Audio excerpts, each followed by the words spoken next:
this morning, and we're going to get a half inch. How much did we get last night? We got a tent.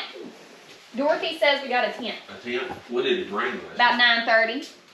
I had to put my bike inside. I was asleep. Go. God dang it. He's real happy this morning. Okay, Scuba, let's go. Let's go pick corn.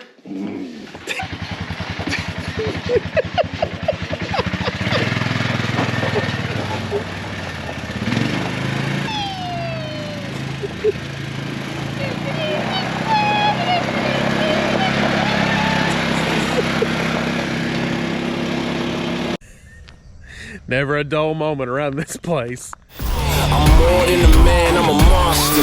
Somebody call a pastor, doctor. Laney and I, we just finished up selling sweet corn for the day. Sitting here in our ginormous chair at Ruby Branch Farms. Overlooking Our paradise here. Yeah, of pumpkins and sunflower. So we kind of wanted to tell you a story. Is that the right way to put it? No. We can Sophia Petrillo it. Picture it. Picture it. Murray, Kentucky, 2007. 6. No, 10. When we met? Yeah, 10. Yeah, Okay. 10. Okay. Picture it. Murray, 2010. Murray, Kentucky. Murray, yeah. Anyway, we met in Murray, Kentucky in 2010. Go Racers. It's Murray State Racers. It's Murray State Racers. We met, started dating 2010, 2012. We got the opportunity to come back home to the farm, the grain farm, to start taking over the operation. I'm a 5th generation grain farmer.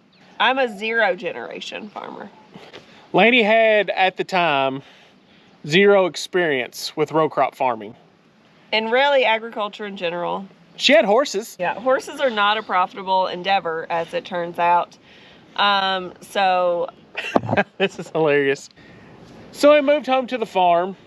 Right after we moved home, got engaged, started really thinking about our future together, what we wanted this farm to look like whenever we started taking over the operation. And so we wanted something to diversify. That way, if we had a bad year with the grain, that maybe we could fall back onto, or whatever we diversified with had a bad year, we could fall back on the grain, vice versa. So at Murray State, I worked in the horticulture department, learned how to grow mums. One day, Laney and I were talking about it, and we came up with this wild idea to, hey, let's grow some mums. So we got married in 2014. Little advice for you newlywed couples out there: wait a couple years before you open up a business together when you first get married. you know what they say, what doesn't kill you makes you stronger. So we made it. We're good. Started off first year, 400 mums. We raised 200, bought 200 from a wholesaler just in case we killed the 200 that we raised. Had a basket of gourds, a basket of Indian corn, and a tent. We're here. We're doing it. So that's where we started. Fast forward till 2021. We are now have taken over the grain operation. This year, we are growing a little over 8,000 mums. We have ornamental kale. We've got ornamental corn. We cut Ornamental peppers. ornamental peppers. Slocia. Pansies. Slocia and pansies. We have 3 to 4 acres of pumpkins. We're not 100% sure our acreage on pumpkins just yet. We just know we went to planting and we planted the whole area. We're not 100% sure how much it is. It's a lot of pumpkins. We've got 3 acres of sunflowers, a 5-acre corn maze, and now we open up in August for sunflowers and open up the first week in September for mums and all that good stuff. So we went from selling 400 mums, a basket of gourds, and a tent, to now we are an agritourism spot.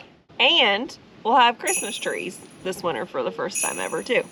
So we wanted to give you all the story about what we're doing because, you know, we started posting YouTube videos going, okay, why are you crazy people planting mums? What do you do with them? Why are you planting pumpkins? Why are you doing this stuff? So we wanted to share our story. Drew's idea was the mums. Straight across, raise some mums, have a little extra money. And at that time when I moved to the farm was really when like Facebook and all this stuff really started to blow up, spreading information. And there was a lot of misinformation about agriculture. And the more I saw this stuff, the more disheartened I was, because before, like, I'm like, yeah, I'm sure that's not true, but didn't really think a lot of it. Well, once I moved to a farm, I'm like, holy crap, this is wrong. And, you know, people are just getting more and more removed from agriculture. What can we do as a part to kind of connect people back with agriculture and get people to be trusting farmers again? So that's when I told Drew, I was like, let's just do an agritourism thing. Let's get people to our farm, meeting modern day farmers, kind of try to de-villainize modern agriculture. So Now that you know our story, what we do, all that good stuff, let's go take a look at everything that we're growing and get an update on how everything's doing. let's go. That was a giant chair we were just sitting in. It's pretty awesome. So here's our pumpkin patch that you saw us planting in the last video. The blue flags that you see are all our different varieties that are labeled so we can kind of keep up with what grows well and what doesn't do so well. And then the pink flags are from our farmer for a day. All the kids got to plant quite a few pumpkins, but we gave them one flag for one of the little places that they planted, some of the seeds that they planted. So Hudson can come back and pick his pumpkins that he planted this fall, which I think is pretty cool, and it kind of gets kids interested. They get excited about pumpkins. One thing that has become really popular out here is our sunflowers. Yeah, it's a thing. It's a thing. And we have really stepped our game up this year. We used to have about a half acre of sunflowers every year. They was really pretty, don't get me wrong.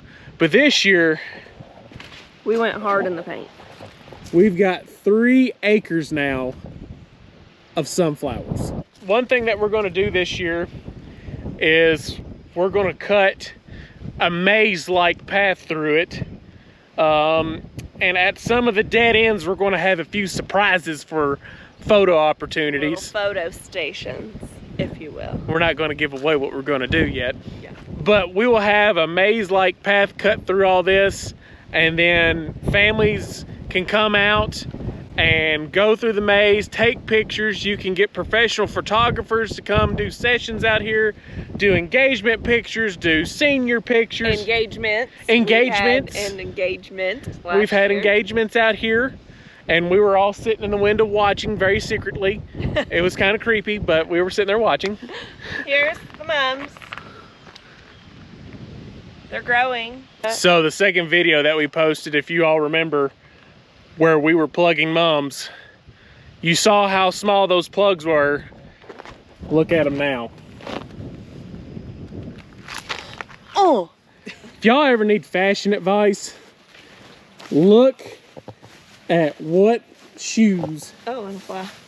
Laney's got going on. If you ain't crocking and socking, you ain't living. That's where it's at. Crocking and socking is wrong. I don't want to be right. So here is our corn maze. It is 5 acres.